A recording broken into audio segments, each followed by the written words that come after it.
All right, so my ambition with this demo is to finish off my digital painting. And what I need to do is try to bring it all to the same level of finish. And so what I mean by that, let me turn off the reference. Underpainting, refined painting, where is that reference?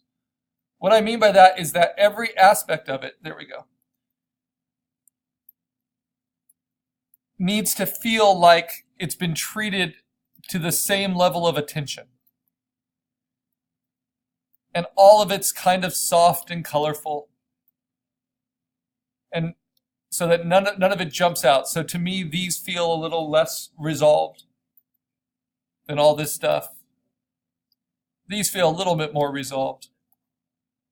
The eye and the nose don't feel quite as resolved as the general structure. The antlers don't feel as resolved yet, and that makes sense. I haven't done a lot of careful painting on top of them.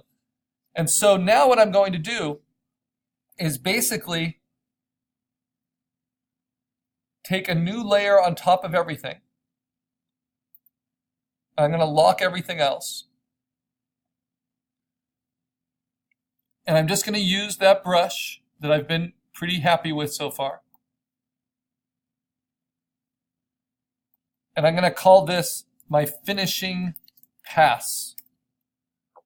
So what this is looking over the whole painting, realizing that I can change pixels or paint over them anywhere I want with a soft brush, with a hard brush, at whatever opacity. I can steal colors from wherever I want. I'm going to bring this guy a little bit closer. Let's see, where is he? And I'm just going to do it all in that one layer.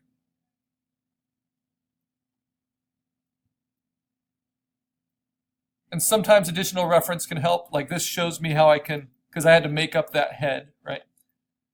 This shows me some extra detail and highlights and stuff that I can use. So on my finishing pass, I just set the brush to something I'm comfortable with.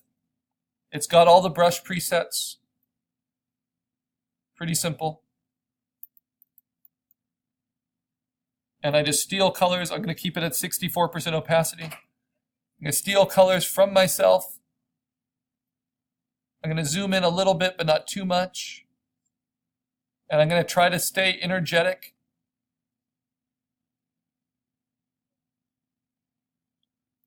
And I'm going to try to bring everything to the same level of finish.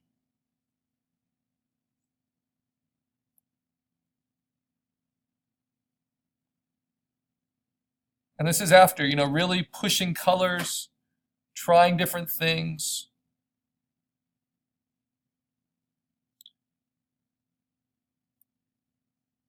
All of that experimentation allows me now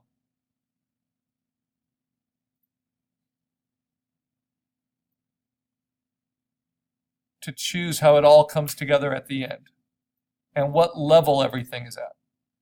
So once you get to the finishing layer, you're basically telling yourself, okay, this is what I'm able to do. Now, how do I make it as strong as possible at this level? And how do I make sure every part of it measures up?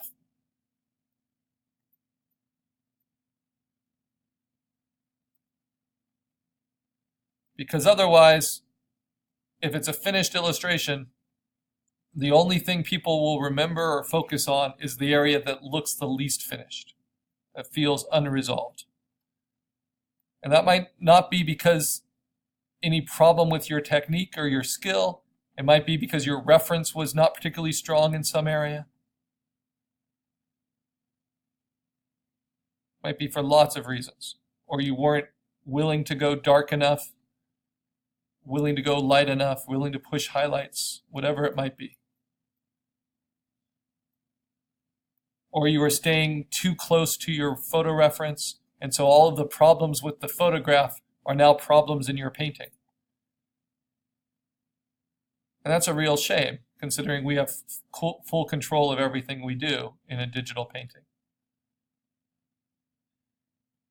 In traditional painting, sometimes your work won't be as strong as it could be because you couldn't afford that paint. That would work better. But in digital art, there's no such excuse, right? You have access to all the tools. It's just whether you're willing to go to the effort. Okay, so just that makes a big difference, right? Just being willing to paint over and adapt things. Again, stealing colors from myself. I like that he has kind of white on his chin there. I think it's going to help mine, to help make that chin a little bit different from the other things around. But that means I can bring the yellow into it, right? I can see how that looks in the navigator from a distance. I can see the shadow under the chin in the reference. And that allows me, gives me the confidence to go a little bit darker there. And then soften that edge. Again, my favorite way to soften edges is just to select the colors in between. That's why I'm doing it at a 60% opacity. And you never want your painting to just look like it's strokes on top of something. So you try to treat the edges. Treat both sides of your strokes differently, so that they're blended, they feel intentional. Play with warms and cools. Don't rely on black. Don't rely on white. I'm using warm whites here, and I'm trying to use cool blacks. So push your color solutions. Okay, now for the antlers, I got to bring color into these things. Got to force it in. Bring some of that yellow into the highlights. Otherwise, they're going to stand out as being really, because I rotoscoped them, I kind of stole the colors from the actual antlers. They're going to not match. And that's not a level of finish. But regardless, deadlines come, and at the end of this demo, I'm going to submit this. Because for this project, I just want you to get introduced to digital painting and to try out these techniques. It takes a long time to bring something to full finish for it.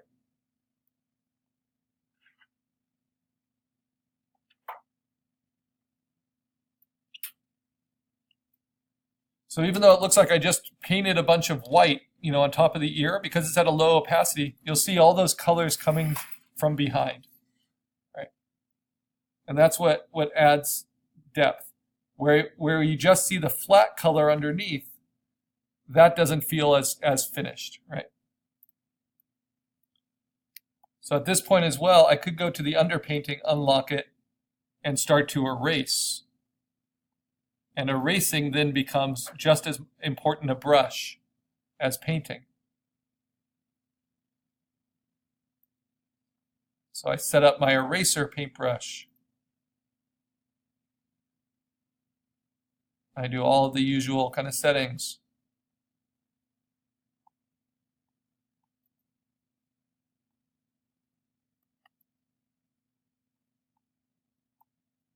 And I start unlocking my painting layers and taking away. What is that layer on?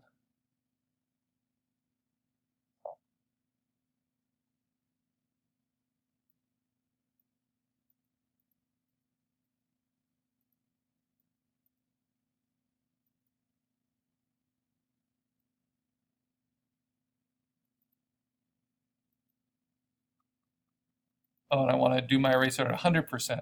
I'm not messing around now. Right? So because I like to stay on the paintbrush for as long as I can, using this eraser is now only needed once I'm on the finishing layer.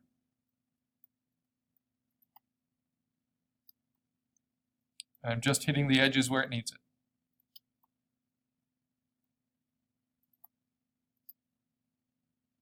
Okay, so I've got the got the head. That's the level I want to bring everything to. I still need to bring a little bit more color to the rest of these antlers. Turn on that reference.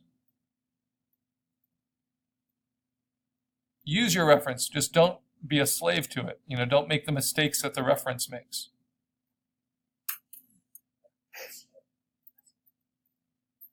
Don't let it limit what could be really good ideas.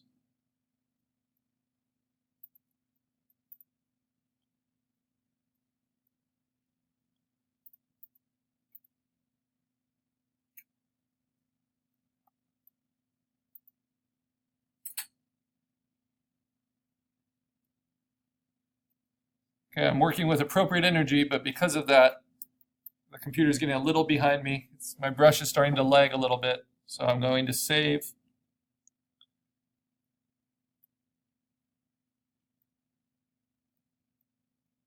And that should help.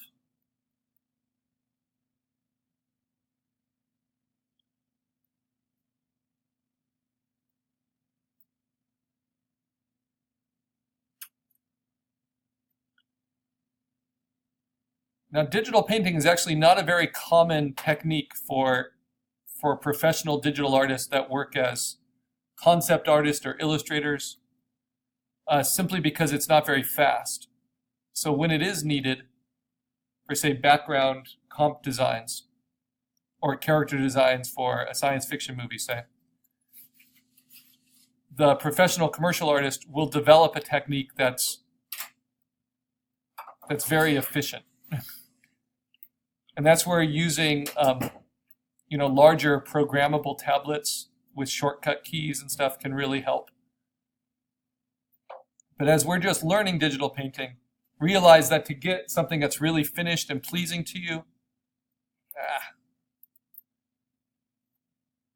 is just like trying to do a painting, at home. And you can just work on it endlessly and always find things to improve. So that's why I say the deadline's important.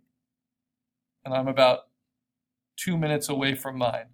So I'm just going to try to make the most high impact choices to bring up the level of finish. And the computer's still not cooperating with me. When that happens, it's because of a lag. Come on, save that last bit. And because the computer is memorizing so many different brushstrokes, it just takes a lot of running memory. All right, so now I want to deal with the feet.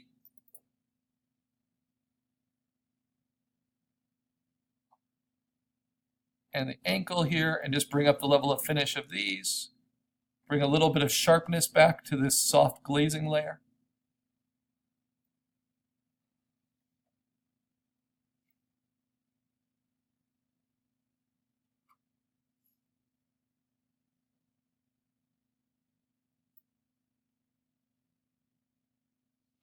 And again, try to work on both sides of your brushstrokes.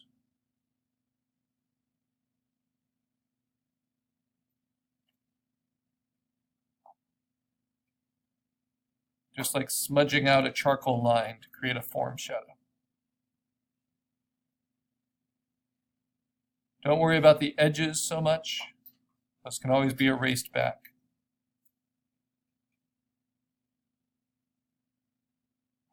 Worry more about just the overall impression. Okay. A little bit of sharpness and shadow back here. A little bit of color.